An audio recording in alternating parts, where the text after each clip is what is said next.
اچھا آئیں، میں تو آپ کے انتظار میں ہی بیٹھا تھا۔ ڈاکٹر رچرڈ نے ہاتھ میں موجود پتے میز پر پھینک کر لڑکی کو ہٹایا اور اٹھ کھڑے ہوئے۔ یس سر آئیے، ڈونجے نے کہا اور مڑ کر اس طرف کو بڑھ گیا جہاں سے سپروائزر اسے ساتھ لے آیا تھا۔ ادھر اسپیشل روم ہے جناب، ڈونجے نے ایک بند راہداری کی طرف اشارہ کرتے ہوئے کہا۔ اس راہداری میں اسپیشل رومز بنائے گئے تھے جن کے بارے میں دعویٰ کیا جاتا تھا کہ ان اسپیشل رومز میں ہونے والی بات چیت کسی بھی صورت باہر سے نہ سنی جا سکتی تھی اور نہ ہی ٹیپ ہو سکتی تھی، اور اس طرح اندر کی کوئی فلم یا تصویر بھی نہیں بنائی جا سکتی تھی۔ یہی وجہ تھی کہ انتہائی اہم اور خفیہ گفتگو کے لیے اسپیشل رومز بھاری معاوضے پر بک کیے جاتے تھے۔ راہداری کے باہر دو مسلح افراد موجود تھے۔ ڈونجے نے جیب سے ایک کارڈ نکال کر ان میں سے ایک دربان کی طرف بڑھا دیا۔ ڈونجے اور ڈاکٹر رچرڈ، ڈونجے نے کہا۔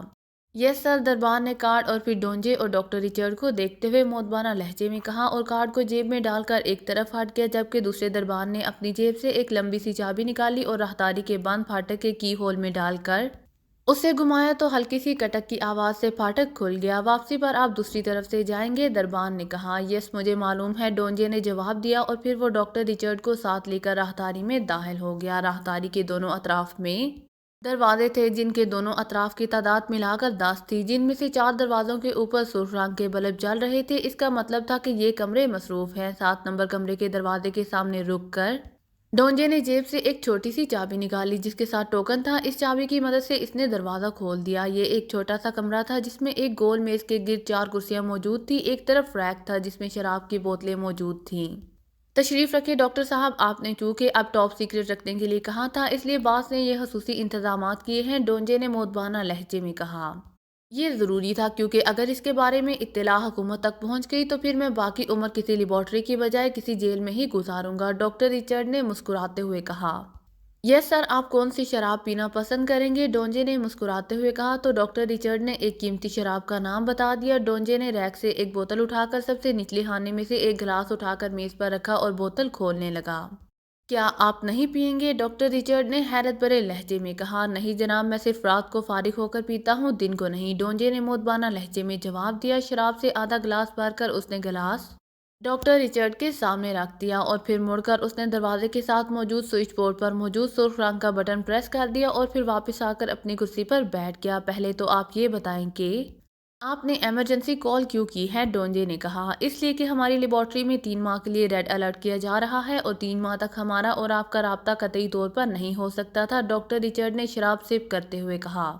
کیوں، آپ کی لیبارٹری تو شاید دنیا میں سب سے محفوظ اور خفیہ لیبارٹری ہے، ڈونجے نے حیرت بھرے لہجے میں کہا۔ پاکیزیہ سے ہمارے سپر ایجنٹوں نے ایک میزائل گن کا فارمولہ حاصل کیا ہے اور یہ فارمولہ ہماری لیبارٹری میں بھجوایا گیا ہے، گو سوائے پرائم منسٹر اور پریزیڈنٹ صاحبان کے، اور کسی کو اس بارے میں معلوم نہیں ہے، اور اگر معلوم ہو بھی صحیح تو کسی کا ہماری لیبارٹری تک پہنچنا تو ایک طرف اسے ٹریس بھی نہیں کیا جا سکتا، لیکن حکومت کو چونکہ خدشات ہیں اس لیے پرائم منسٹر صاحب نے ہمارے انچارج ڈاکٹر شیفر کو ریڈ الرٹ کرنے کا حکم دے دیا ہے، ڈاکٹر رچرڈ نے شراب سپ کرتے ہوئے کہا۔ تو پھر آپ کا کیا پروگرام ہے، ڈونجے نے کہا۔ اسی لیے تو میں نے کال کی تھی اور یہاں موجود ہوں کہ اب آپ کو اسٹار فارمولے کی بلیو بک 3 ماہ بعد ہی مل سکے گی، آئندہ ماہ کا وعدہ پورا نہیں کیا جا سکتا، ڈاکٹر رچرڈ نے کہا۔ جناب، ہم نے تو اپنی حکومت کو باقاعدہ اگلے ماہ کی تاریخ دی ہوئی ہے اور آپ کو اسٹار فارمولے کی بلیو بک کے معاوضے کی رقم بھی آدھی دی جا چکی ہے، اس طرح تو ہم پر بھی شبہ کیا جا سکتا ہے کہ ہم اپنی حکومت کو دھوکہ دے رہے ہیں، ڈونجے نے قدرے سخت لہجے میں کہا۔ مسٹر ڈونجے، آپ سے میری پہلی ملاقات ہو رہی ہے، اس لیے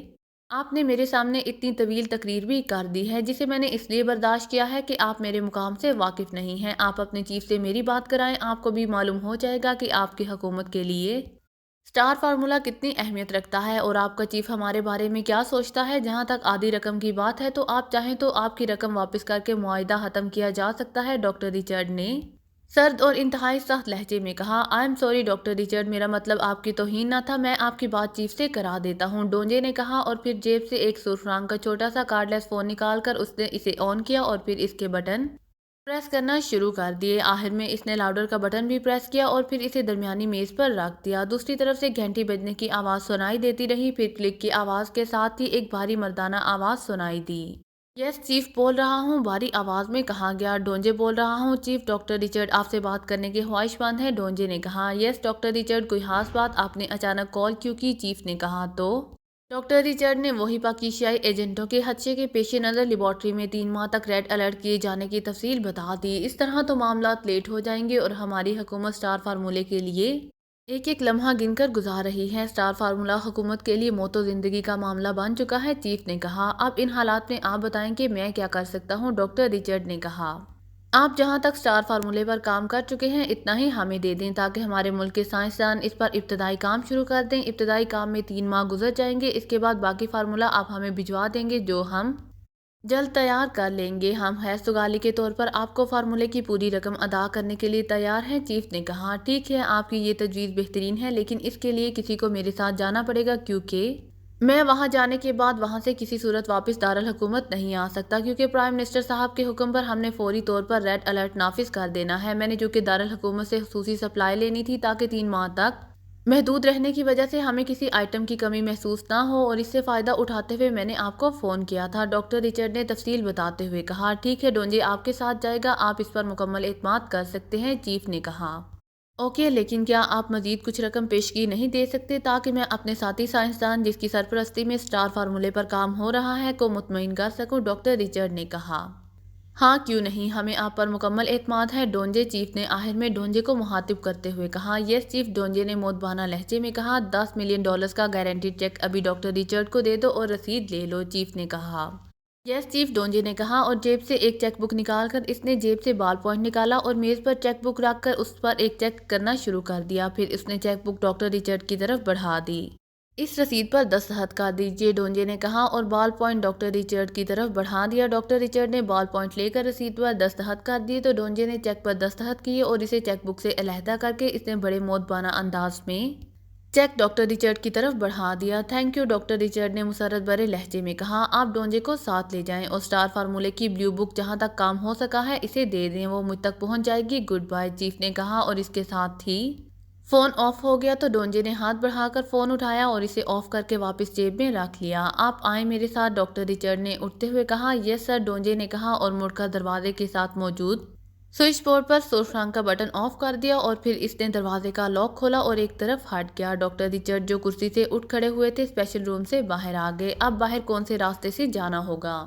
ڈاکٹر رچرڈ نے ادھر ادھر دیکھتے ہوئے کہا۔ آئیے، ڈونجے نے کہا اور رقبی طرف کو چل پڑا۔ ڈاکٹر رچرڈ اس کے پیچھے تھا۔ ہم نے پارکنگ میں جانا ہے، میری کار اور ڈرائیور وہیں ہے، ڈاکٹر رچرڈ نے کہا۔ یس سر، میری کار بھی وہیں ہے، لیکن سر ہم نے لیبارٹری کے لیے کہاں جانا ہے، ڈونجے نے مودبانہ لہجے میں کہا۔ بیکس، ڈاکٹر رچرڈ نے مختصر سا جواب دیا تو ڈونجے نے اسپات میں سر ہلا دیا۔ عمران صاحب، ہم آپ کے ساتھ جائیں گے، اب ایسا نہیں ہوگا کہ آپ ہمیں چھوڑ کر خود اکیلے کام کرتے رہیں، صفدر نے کہا۔ وہ سب اس وقت قاصبہ کے دارالحکومت گائیڈ کی کالوج کالونی کی کوٹھی نمبر 12A میں موجود تھے۔ یہ کوٹھی پرائم روز کلب کی میڈم روز میری نے فون پر اسے بتائی تھی۔ یہاں اس کا ملازم رونالڈ موجود تھا۔ عمران اپنے ساتھیوں سمیت گریٹاس پہاڑی علاقے سے اپنے بے ہوش ساتھیوں کو جیپ میں لاد کر گائیڈ کی طرف روانہ ہوا تھا، اور پھر راستے میں اسے خیال آیا کہ جیپ میں موجود میڈیکل باکس ہے جس میں پانی کی بوتلیں موجود تھیں، چنانچہ اس نے جیپ روک کر پہلے صفدر کے حلق میں پانی ڈال کر اسے ہوش دلایا اور پھر صالحہ کے حلق میں پانی ڈال کر اسے بھی ہوش دلایا، اور پھر صالحہ نے جولیا کو ہوش دلایا، جبکہ صفدر نے کیپٹن شکیل اور تنویر کو ہوش دلایا، اور پھر انہیں ساری تفصیل بتا دی۔ اس دوران عمران جیپ ڈرائیو کرتا رہا اور پھر وہ گائیڈ پہنچ گئے۔ شہر میں داخل ہوتے ہی عمران نے ایک ریستوران کے پاس جیپ روک کر وہاں سے گائیڈ کا تفصیلی نقشہ خریدا اور پھر اس سے اپنی پوزیشن کے ساتھ ساتھ کالوج کالونی کی پوزیشن بھی چیک کی، اور پھر درمیانی راستہ اختیار کر کے عمران کسی سے پوچھے بغیر جیپ میں وہاں لے جانے میں کامیاب ہو گیا۔ یورپ اور ایکریمیا میں ہر چھوٹے بڑے شہر کے انتہائی تفصیلی نقشے ہر جگہ ملتے تھے، جس سے سیاحوں کو بے حد سہولت میسر رہتی تھی۔ کوٹھی میں ایک کار بھی موجود تھی۔ اس کے بعد عمران اٹھ کر باہر آنے لگا تو صفدر نے اس سے مخاطب ہو کر کہا کہ اب وہ بھی سب اس کے ساتھ جائیں گے اور اکیلے عمران کو نہیں جانے دیں گے۔ ارے تم ازخود کیوں جلتی ہوئی آگ میں کودتے ہو، یہ کام مجھ کرائے کے سپاہی کو کرنے دو، عمران نے مسکراتے ہوئے کہا۔ نہیں عمران صاحب، ہم فارغ بیٹھ کر بے حد بور ہوتے ہیں، نہ ہم باہر جا سکتے ہیں اور نہ ہی فارغ بیٹھ سکتے ہیں، اس لیے ہم سب آپ کے ساتھ جائیں گے چاہے آپ کہیں بھی جائیں، صفدر نے فیصلہ کن لہجے میں کہا۔ اب تک گریٹاس میں لوگوں کو ہوش آ چکا ہوگا، وہاں ٹوئن سسٹرز بھی موجود ہوں گی۔ وہ حالات ہی ایسے بن گئے تھے کہ تمہاری جانیں بچانے کے لیے مجھے فوری وہاں سے نکلنا پڑا۔ اب وہ یقیناً اس جیپ کی تلاش میں ہوں گے، اس لیے میں نے جیپ کو استعمال نہ کرنے کا فیصلہ کیا ہے، ہم کاریں استعمال کریں گے۔ اس کے ساتھ ساتھ یقیناً ٹوئن سسٹرز تک ہماری تعداد اور تفصیل بھی پہنچ چکی ہوگی، اس لیے اگر ہم گائیڈ میں گھومتے رہے تو کسی بھی لمحے چیک ہو سکتے ہیں، عمران نے وضاحت کرتے ہوئے کہا۔ انہوں نے تو ہمیں دیکھا تک ہی نہیں، پھر انہیں کیسے ہماری تعداد اور تفصیل کا علم ہوگا، اور جیپ بھی ان کے سامنے نہیں آئی۔ صفدر نے کہا، تم پر اصل میں خیالی بوریت سوار ہے، اس لیے تمہارا دماغ کام نہیں کر رہا، ورنہ تم تینوں مجھ سے کہیں بڑے ایجنٹ ہو۔ تم super agent who, captain Shakeel power agent اور تنویر ڈیشنگ ایجنٹ ہے۔ کاروشا کی چیک پوسٹ کے قریب ہم کیپٹن سے ملے تو اس نے بتایا تھا کہ قاصبہ چیک پوسٹ پر ان کا مخبر موجود ہے جو انہیں اطلاعات دیتا رہتا ہے، تو میں نے اس سے کہا تھا کہ اگر وہاں واقعی تمہارا مخبر موجود ہے تو پھر یہاں ان کا مخبر بھی ہو سکتا ہے، اور واقعی ایسا ہوتا ہے، اس لیے لامحالہ ہماری جیپ، ہماری تعداد اور پوزیشن کے بارے میں ٹوئن سسٹرز کو مخبر کی طرف سے اطلاعات مل گئی ہوں گی۔ پھر ٹریک میں جیپ کے ٹائروں کے نشانات بھی اس جیپ کی خصوصی طاقت کے بارے میں سب کچھ بتا دیتے ہیں، اور اس ساخت کی جیپیں شاید چند ہی ہوں، عمران نے تفصیل سے جواب دیتے ہوئے کہا۔ تم صفدر، کیپٹن شکیل اور تنویر کو ساتھ لے جاؤ، میں اور صالحہ یہیں رہیں گی، یہی زیادہ بور ہوتے ہیں، اور خاص طور پر تنویر مسلسل جلی کٹی سناتا رہتا ہے، جولیا نے کہا، تو سب بے اختیار مسکرا دیے۔ کہا تو یہی جاتا ہے کہ لیڈیز کو گھر سے باہر جانے کا مردوں کی نسبت زیادہ شوق ہوتا ہے، کوئی ذرا سی بات ہو تو فوراً ہوٹل میں ڈنر کرنے کا واویلا شروع کر دیتی ہیں، اور تم یہاں اکیلی رہنا چاہتی ہو، عمران نے کہا۔ ہم دونوں عورتوں کی وہ مخصوص باتیں کریں گی جو تمہاری موجودگی میں نہیں کی جا سکتی، صالحہ نے مسکراتے ہوئے کہا، تو جولیا بے اختیار ہنس پڑی، تو پھر تنویر کو بھی اپنے ساتھ رکھ لو، نام کی حد تک تو یہ بھی خاتون ہے، عمران نے کہا، تو سب بے اختیار ہنس پڑے۔ تمہیں میں نے کتنی بار کہا ہے کہ میرے بارے میں کوئی کمنٹ نہ کیا کرو، ورنہ واقعی کسی روز میرے ہاتھوں مارے جاؤ گے، تنویر نے منہ بناتے ہوئے کہا۔ تمہارے اندر ذرا سی بھی حصے لطیف نہیں ہے تنویر، عمران صاحب مذاق کر رہے ہیں اور تم سنجیدہ ہو رہے ہو، صفدر نے کہا۔ مجھے ایسی کوئی حس نہیں چاہیے، لطیف ہو یا کثیف، بس میرے بارے میں کوئی کمنٹ نہ کیا جائے، تنویر نے منہ بناتے ہوئے کہا۔ اب مجھے جانے بھی دو گے، یا ہم نے یہ ساری جدوجہد یہاں اکٹھے ہو کر گفتگو کے لیے کی ہے، عمران نے کہا۔ آپ کہاں جا رہے ہیں، صفدر نے کہا۔ فی الحال تو میرا ارادہ اولڈ گرل سے ملنے کا ہے، کیونکہ جس انداز میں وہ مجھ سے فون پر باتیں کر رہی تھی، اس سے ظاہر ہوتا ہے کہ اس کا گائیڈ میں خاصا اثر ہے، اس لیے ہو سکتا ہے کہ اسے اس لیبارٹری کے بارے میں علم ہو یا وہ اس معاملے میں کوئی کامیاب ٹپ بتا سکے، عمران نے کہا۔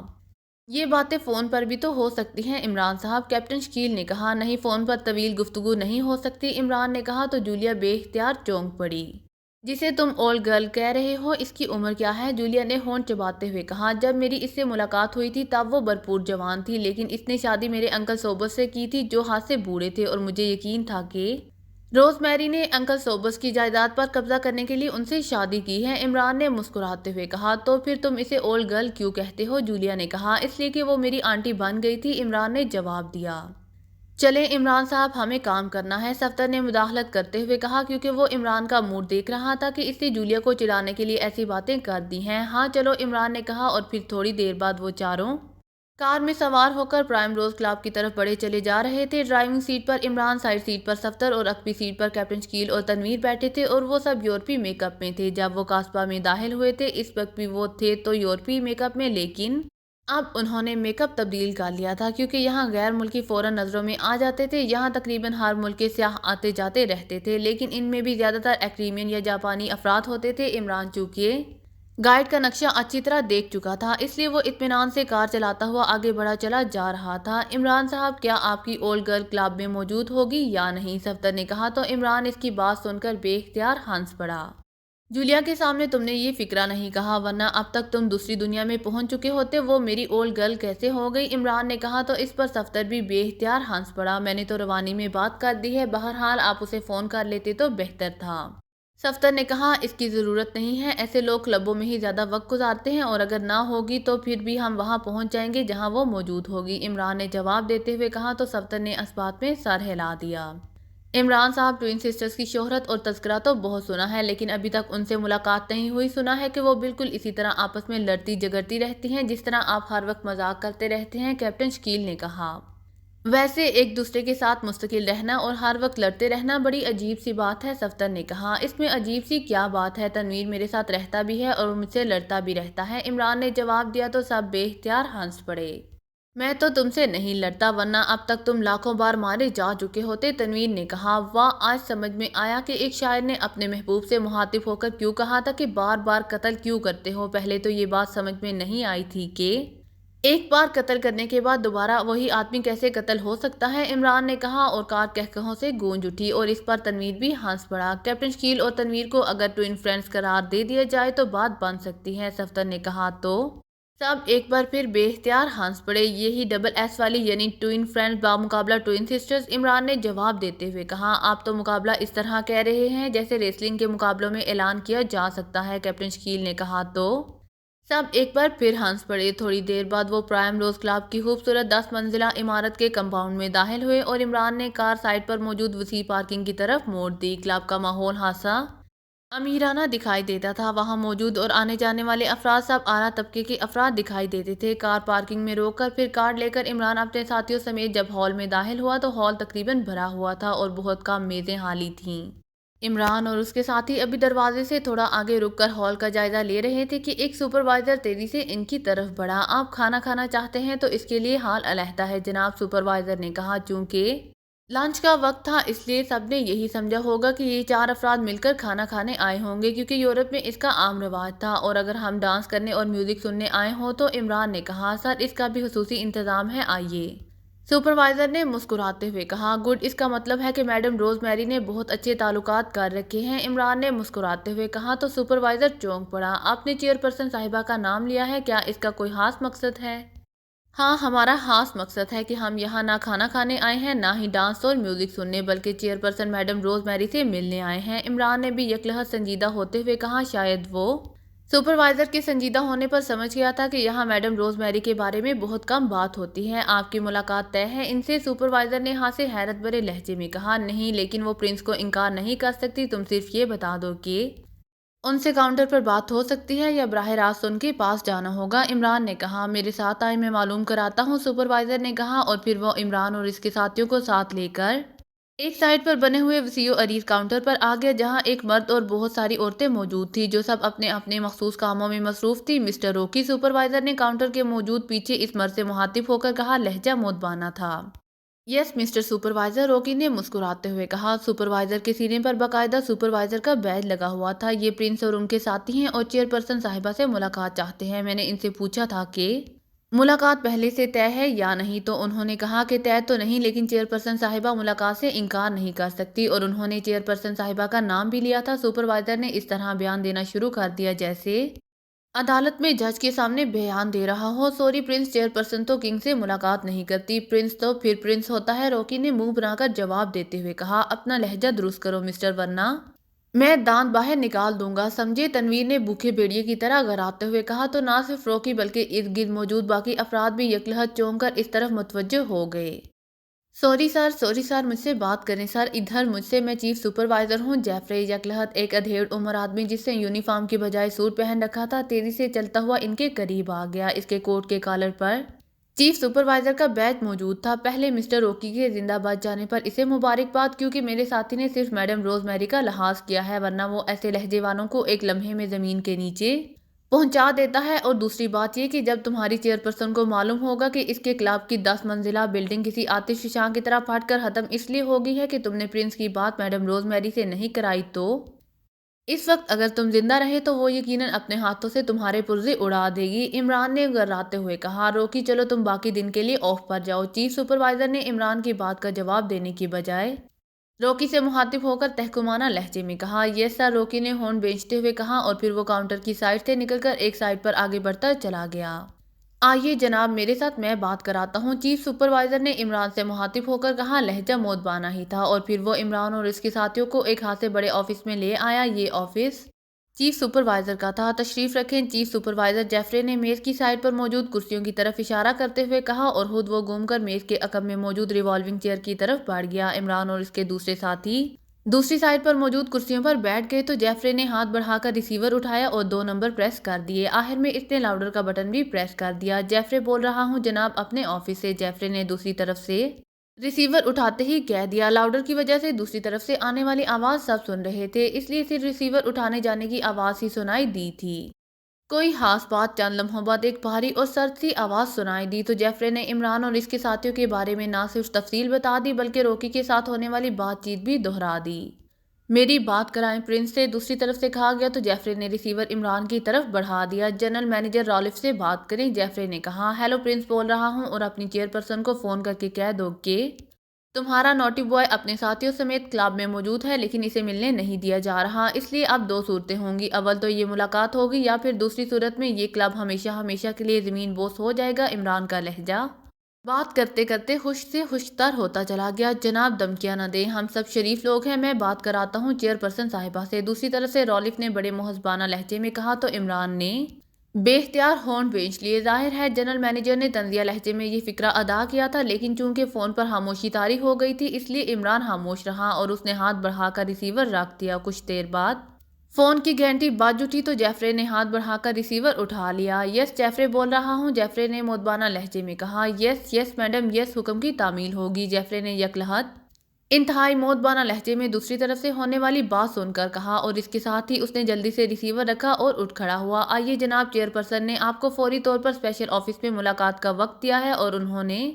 مجھے حکم دیا ہے کہ میں آپ کی اسپیشل آفس تک رہنمائی کروں، جیفرے نے کہا تو عمران بے اختیار مسکرا دیا۔ ظاہر ہے میڈم روز میری کی طرف سے فوری طور پر کال نے اس کا موڈ بحال کر دیا تھا۔ تھوڑی دیر بعد وہ ایک لفٹ کے ذریعے 8ویں منزل پر پہنچ گئے، جہاں ایک پورا پورشن اس انداز میں بنا ہوا تھا جیسے اس پورے پورشن کا کوئی تعلق باقی ہوٹل سے نہ ہو۔ وہاں مسلح گارڈز ہر طرف گھوم پھر رہے تھے۔ جس بڑے ہال نما کمرے میں انہیں پہنچایا گیا تھا وہاں چھت اور دیواروں پر سائنسی آلات لگے ہوئے صاف نظر آ رہے تھے۔ تشریف رکھیں، ابھی چیئر پرسن صاحبہ تشریف لے آئیں گی، جیفرے نے میز کی سائڈ پر موجود اونٹی بش کی کرسیوں کی طرف اشارہ کرتے ہوئے کہا، جبکہ میز کی دوسری طرف مکمل سیاہ لیدر چڑھی ہوئی اونچی پشت کی ریوالونگ چیئر موجود تھی۔ عمران اور اس کے ساتھی کرسیوں پر بیٹھ گئے۔ تھوڑی دیر بعد سائڈ دروازہ کھلا اور ایک ادھیڑ عمر لیکن ہاں سے اسمارٹ جسم کی مالک عورت اندر داخل ہوئی تو عمران اسے دیکھتے ہی پہچان گیا اور وہ اٹھ کر کھڑا ہو گیا۔ اس کے اٹھتے ہی اس کے ساتھی بھی اٹھ کھڑے ہوئے۔ بیٹھے بیٹھے مجھے معلوم ہے عمران اور اس کے ساتھی عورتوں سے ہاتھ نہیں ملاتے، اس لیے میں نے آپ کی طرف مصافحہ کے لیے ہاتھ نہیں بڑھایا، اور مجھے پہلی بار اس کا بڑا تلخ تجربہ ہوا تھا، اس لیے میں محتاط رہتی ہوں، میڈم روز میری نے آتے ہی تیز تیز لہجے میں بولتے ہوئے کہا، اور پھر وہ خود بلیک لیدر چڑھی کرسی پر بیٹھ گئی۔ شکر کرو کہ تمہیں میرے ساتھیوں سے ہاتھ نہیں ملانا پڑا، ورنہ تمہیں باقی دن ہاتھوں کی مالش کرانا پڑتی۔ یہ خواتین سے ہاتھ واقعی نہیں ملاتے، لیکن جب ملا دیں تو یہ چھوڑتے نہیں، اور اس کشمکش میں اصل نقصان خواتین کے ہاتھوں کا ہوتا ہے، عمران نے مسکراتے ہوئے کہا تو میڈم روز میری بے اختیار ہنس پڑی۔ جیفرے میڈم روز میری کے آتے ہی نہ صرف ہال سے باہر چلا گیا تھا بلکہ ہال کے دروازے بھی خودکار انداز میں بند ہو گئے تھے۔ ہاں تو تم نے میرے جنرل مینیجر کو دھمکیاں کیوں دی تھی؟ بولو، روز میری نے آگے کی طرف جھکتے ہوئے مصنوعی غسیلے لہجے میں کہا۔ اگر میں دھمکیاں نہ دیتا تو تم کہاں مجھے وقت دینے والی تھی؟ تمہیں یاد ہے کہ تم سے ملاقات کے لیے وقت لینے کے لیے مجھے انکل سوبرس سے گھنٹوں منت کرنا پڑی تھی، لیکن انکل سوبرس ہر بار یہ کہہ کر انکار کر دیتے تھے کہ اگر روز میری نے تم سے ملاقات کر لی تو پھر وہ مجھے مڑ کر بھی نہیں دیکھے گی، عمران نے بڑے معصوم سے لہجے میں کہا تو میڈم روز میری بے اختیار کھلکھلا کر ہنس پڑی۔ تم ویسے کہ ویسے ہی ہو نوٹی بوائے، روز میری نے ہنستے ہوئے کہا، اور تم پہلے سے بھی زیادہ جوان اور سمارٹ ہو گئی ہو، عمران نے کہا تو روز میری ایک بار پھر کھلکھلا کر ہنس پڑی۔ اسی لمحے دروازہ کھلا اور ایک خوبصورت اور نوجوان لڑکی ٹرالی دھکیلتی ہوئی اندر داخل ہوئی۔ ٹرالی پر مقامی مشروبات کی بوتلیں ملٹی کلر ٹیشو پیپر سے لپٹی ہوئی موجود تھیں۔ ٹرالی میز کے قریب روک کر لڑکی نے ایک ایک بوتل عمران اور اس کے ساتھیوں کے سامنے رکھی، اور پھر آخر میں ایک بوتل روز میری کے سامنے رکھ کر وہ ٹرالی دھکیلتی ہوئی واپس چلی گئی۔ جب سے یہ کلب بنا ہے تم لوگ میرے پہلے مہمان ہو جنہیں یہ مشروبات پلائے جا رہے ہیں، جبکہ میں نے معزز مہمانوں کے لیے خاصی پرانی شراب کا خاصا بڑا ذخیرہ رکھا ہوا ہے، لیکن مجھے معلوم ہے کہ عمران شراب نہیں پیتا۔ روز میری نے مشروب کی بوتل اٹھا کر اس کا سپ لیتے ہوئے کہا، چلو اسی بہانے تم بھی سالوں بعد مقامی مشروب کا ذائقہ چکھ لو گی، عمران نے سپ لیتے ہوئے کہا تو روز میری ایک بار پھر ہنس پڑی۔ سوری، میں تمہیں عمران ہی کہوں گی پرنس کہتے ہوئے، مجھے یوں محسوس ہوتا ہے جیسے میں تمہاری بجائے کسی اجنبی سے بات کر رہی ہوں، روز میری نے معذرت خواہانہ لہجے میں کہا۔ ٹھیک ہے، کوئی حرج نہیں ہے، ہم نے دیکھ لیا ہے اس اسپیشل آفس میں ایسے آلات نصب ہیں کہ یہاں سے کوئی آواز نہیں سنی جا سکتی، عمران نے کہا۔ ہاں ایسا ہی ہے، اب تم بتاؤ کہ تمہاری یہاں کیا پلاننگ ہے، روز میری نے قدرے سنجیدہ لہجے میں کہا۔ ٹوئن سسٹرز کے بارے میں یا کسی اور معاملے کے بارے میں؟ عمران نے مسکراتے ہوئے کہا۔ اسے یاد تھا کہ جب کاروشیا سے ریمنڈ نے فون پر روز میری سے بات کرائی تھی تو روز میری نے کہا تھا کہ ٹوئن سسٹرز کو وہ بے حد پسند کرتی ہے، اس لیے عمران نے یہ فقرہ کہہ دیا تھا۔ پہلے بھی تمہیں فون پر کہا کہ ٹوئن سسٹرز تمہاری طرح تربیت یافتہ ایجنٹ ہیں، اس لیے میں درمیان میں نہیں آ سکتی، تم اپنے طور پر ایک دوسرے سے نمٹو، اور تم نے یہ کہا تھا کہ اگر وہ تمہارے مقابلے پر آئیں گی تب ہی تم ان کے مقابلے پر آؤ گے۔ تمہارا ٹارگٹ وہ فارمولہ ہے جو پاکیشیا سے لایا گیا ہے، روز میری نے کہا۔ ہاں ہمارا اصل ٹارگٹ وہی فارمولہ ہے، لیکن ہمیں یہ معلوم نہیں ہے کہ یہ فارمولہ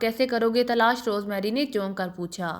سینکڑوں طریقے ہیں، ٹوئن سسٹر سے پوچھ لیں گے کہ انہوں نے وہ فارمولا کس کے حوالے کیا تھا، اس سے آگے کے بارے میں پوچھیں گے، اور پھر چاہے کاسبا کے پرائم منسٹر کو الٹا لٹکانا پڑے یا صدر کو، بہرحال ہم نے تو معلوم کرنا ہی ہے۔ عمران نے کہا تو روز میری بے اختیار چونک پڑی، اس کے چہرے پر حیرت کے تاثرات ابھر آئے تھے۔ تم اس حد تک بھی جا سکتے ہو؟ روز میری نے ایسے لہجے میں کہا جیسے اسے عمران کی بات پر یقین نہ آ رہا ہو۔ اپنے ملک کے فارمولے کے لیے میں کسی بھی حد تک جا سکتا ہوں۔ جب ہم اس گن کو ہوتی اوپن کر دیتے تو انہوں نے اسے کیوں چرایا، اور اس کی وجہ سے ہمارے ملک کی انتہائی قیمتی لیبارٹری تباہ ہو گئی اور اعلیٰ ذہن کے مالک سائنسدان بھی ہلاک ہو گئے۔ عمران نے اور زیادہ سنجیدہ لہجے میں کہا، اگر میں تمہیں اس بارے میں ایک ٹپ دوں کہ تم اس لیبارٹری تک پہنچ سکو تو کیا تم مجھے حلف دے سکتے ہو کہ تم صرف اپنا فارمولا ہی حاصل کرو گے اور کسی کو ہلاک نہیں کرو گے؟ روز میری نے کہا، سوری، میں کوئی گارنٹی نہیں دے سکتا، جو مقابلے پر آئے گا اس سے مقابلہ تو کرنا ہی پڑے گا۔ عمران نے کہا، چلو ایسے ہی صحیح، جو مقابلے پر نہ آئے تم اسے کچھ نہیں کہو گے؟ روز میری نے کہا، تمہارا اشارہ کس طرف ہے؟ کھل کر بات کرو۔ عمران نے کہا، میں ٹوئن سسٹرز کو تمہارے ہاتھوں سے بچانا چاہتی ہوں، مجھے معلوم ہے کہ تم ان کا خاتمہ کر دو گے، اس لیے کہہ رہی ہوں۔ روز میری نے کہا، اگر وہ مقابلے پر نہیں آئیں گی تو انہیں کچھ نہیں کہا جائے گا۔ عمران نے کہا، اسی لیے تو میں تمہیں لیبارٹری کے بارے میں بتانا چاہتی ہوں، کیونکہ مجھے یقین ہے کہ ٹوئن سسٹرز اور ان کے چیف کرنل ماریو کو بھی اس لیبارٹری کے بارے میں کچھ معلوم نہیں ہوگا، لیکن مجھے معلوم ہو چکا ہے۔ روز میری نے کہا، تمہیں کیسے معلوم ہو گیا جبکہ سرکاری ایجنسی کے چیف کو بھی اس کا علم نہیں ہے؟ عمران نے کہا، مجھ پر شک مت کرو، میں تمہیں کوئی ڈاج نہیں دینے جا رہی اور نہ ہی کسی ٹریپ میں پھنسانا چاہتی ہوں، میں صرف اتنا چاہتی ہوں کہ تم اپنا فارمولا لے کر واپس چلے جاؤ، اور بس، کیونکہ مجھے معلوم ہے کہ جب تک تم فارمولا حاصل نہ کر لو گے تب تک تم کاسپا پر موت بن کر جپٹتے رہو گے، اور پھر واقعی ٹوئن سسٹرز بھی مقابلے پر آ سکتی ہیں اور صدر اور پرائم منسٹر کی زندگیاں بھی داؤ پر لگی رہیں گی۔ روز میری نے تیز لہجے میں کہا، تم نے یہ تو نہیں بتایا کہ تمہیں اس قدر خفیہ لیبارٹری کا کیسے علم ہوا؟ عمران نے کہا، میرے کلب میں اسپیشل رومز بنے ہوئے ہیں جنہیں بک کرا کر لوگ خفیہ معلومات کے لیے استعمال کرتے ہیں، ہم بھی ان کی گفتگو اور معاملات کو سختی سے خفیہ رکھتے ہیں، اس لیے میرے کلب کی یہ اسپیشل رومز دور دور تک مشہور ہیں اور لوگ انہیں قابل اعتماد سمجھتے ہیں۔ میرے کلب میں باقاعدہ ایک سیکشن موجود ہے جو ان اسپیشل رومز کا خیال رکھتا ہے کہ وہاں سے کسی قسم کی لیکیج نہ ہو سکے، لیکن حکومت کاسپا نے ہماری یہ ڈیوٹی لگائی ہوئی ہے کہ ہم اپنے طور پر ان اسپیشل رومز میں ہونے والی گفتگو کو سنیں اور ٹیپ کریں۔ اگر کوئی ایسی بات سامنے آ جائے جس سے ملک اور حکومت کے خلاف کوئی ایسی سازش کی جا رہی ہو جس کے نتیجے میں ملک میں خانہ جنگی ہو سکتی ہو یا ملک تباہ ہو سکتا ہو، یا کوئی ایسی بات سامنے آ جائے جو انتہائی اہم ہو، تو ہم اسے حکومت تک پہنچانے کے ذمہ دار ہوں گے، اور حب الوطنی کا تقاضا بھی یہی ہے، لیکن چونکہ یہ ہمارا کاروبار بھی ہے اور ہمارا لوگوں پر اعتماد بھی، اس لیے ہم خصوصی طور پر خیال رکھتے ہیں کہ ملک کے خلاف انتہائی اہم بات ہو تو ریکارڈ کی جائے، ورنہ ٹیپ اور تصاویر ضائع کر دی جائیں۔ اس کا نتیجہ یہ ہے کہ حکومت کی طرف ہماری طرف سے شاید سال میں ایک دو معلومات بھجوائی جاتی ہیں، اس سے زیادہ نہیں، اور ہمارا اعتماد چلا آ رہا ہے۔ جب تم نے کاروشا سے فون پر بات کی تو مجھے ایک خیال آیا کہ تمہاری آمد کا یہاں کی حکومت اور ایجنسیوں کو یقیناً علم ہو گیا ہوگا اور وہ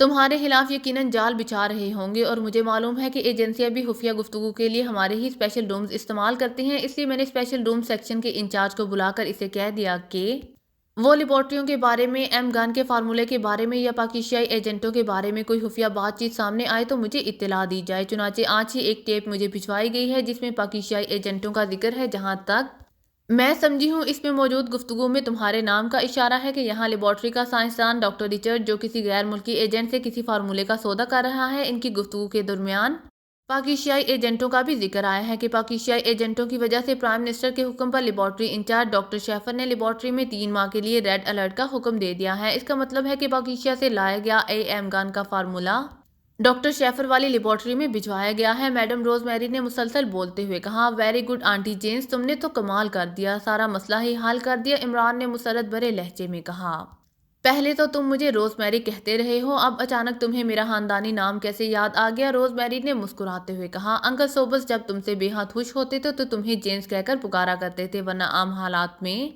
وہ روز میری ہی کہا کرتے تھے، اور میں انکل سوبرس مرحوم کا پیارا بھتیجا ہوں، اس لیے تم نے مجھے یہ بات سنا کر خوش کر دیا اور میں نے تمہیں جینز کہہ دیا۔ عمران نے وضاحت کرتے ہوئے کہا تو روز میری بے اختیار ہنس پڑی۔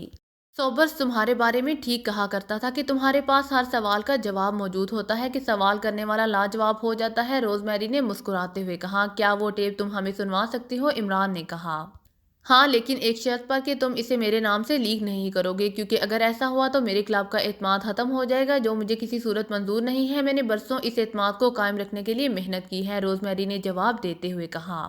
وعدہ رہا کہ تمہارا نام سامنے نہیں آئے گا، عمران نے حلف کے انداز میں ہاتھ اٹھاتے ہوئے کہا۔ مجھے تم پر اعتماد ہے کہ تم جو کہتے ہو وہی کرتے ہو، روز میری نے کہا، اور اس کے ساتھ ہی اس نے میز کے کنارے پر موجود کسی بٹن کو پریس کر دیا تو ہال کا دروازہ ایک دم کھلا اور ایک نوجوان اندر داخل ہوا اور میز کے قریب آ کر رک گیا۔ لیڈر کو کہو کہ مجھے اسپیشل فون پر کال کرے، روز میری نے کہا۔ یس میڈم، نوجوان نے جواب دیا اور واپس مڑ گیا تو روز میری نے میز کی دراز کھول کر اس میں موجود ایک سرخ رنگ کا فون نکال کر اپنے سامنے رکھ لیا۔ یہاں کا انتظام ایسا ہے کہ یہاں سے باہر فون نہیں کیا جا سکتا اور باہر سے اندر رابطہ صرف اسپیشل فون پر ہی ہو سکتا ہے، روز میری نے کہا۔ تو عمران اور اس کے ساتھیوں نے اس بات پہ سر ہلا دیے۔ تھوڑی دیر بعد سرخ رنگ کے فون کی گھنٹی بج اٹھی تو روز میری نے ہاتھ بڑھا کر ریسیور اٹھا لیا۔ لیڈر، تم نے مجھے ٹیپ نمبر 1213 کے بارے میں بتایا تھا، میں وہ ٹیپ سننا چاہتی ہوں، ٹیپ اور مائکرو ٹیپ ریکارڈر پہنچا دو، روز میری نے سخت لہجے میں کہا، اور ریسیور رکھ کر اس نے فون کو اٹھا کر میز کی دراز کھول کر اس میں رکھ دیا اور پھر تھوڑی دیر بعد اس کے حکم کی تعمیل کر دی گئی۔ روز میری نے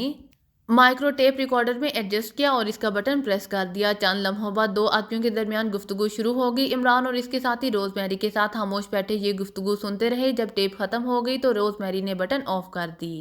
یہ ڈونجے اپنے نام کے لحاظ سے تو کرانس کا باشندہ لگتا ہے اور اس کا لہجہ بھی کرانسی ہی ہے، عمران نے کہا۔ ہاں ایسا ہی ہے، اس ٹیپ کو ایڈٹ کر کے حکومت کو بھجوا دیا جائے گا۔ میں نے اس سلسلے میں مزید معلومات حاصل کرنے کا حکم دیا ہے اور مجھے جو اطلاعات ملی ہیں ان کے مطابق یہ ڈونجے فلاور ویو رہائشی ایریے کی کوٹھی نمبر 101 میں مستقل رہائش پذیر ہے، جبکہ ڈاکٹر رچرڈ جس لیبارٹری میں کام کرتا ہے وہ قصبہ کے معروف صنعتی علاقے بیکس میں ہے، روز میری نے کہا۔ اس ڈونجے کی کوئی تصاویر؟ عمران نے کہا۔ نہیں، تصاویر کا مجھے خیال ہی نہیں آیا، ورنہ حاصل کر لی جاتی، روز میری نے جواب دیتے ہوئے کہا۔ اوکے، بے حد شکریہ، اب ہمیں اجازت دو اور بے فکر رہو، تمہارا نام کسی صورت درمیان میں نہیں آئے گا، عمران نے اٹھتے ہوئے کہا۔ تو روز میری بھی عمران کے ساتھ ہی اٹھ کر کھڑی ہوگی۔ اور یہ بھی بتا دوں کہ کالوج کالونی کی کوٹھی جس میں تم رہائش پذیر ہو اور جہاں موجود کار میں سوار ہو کر تم کلب میں آئے ہو، اس کا بظاہر مجھ سے کوئی تعلق نہیں ہے، اس لیے اطمینان سے اسے استعمال کر سکتے ہو، روز میری نے کہا۔ ملازم رونالڈ کا تعلق تو تم سے ہے، عمران نے کہا۔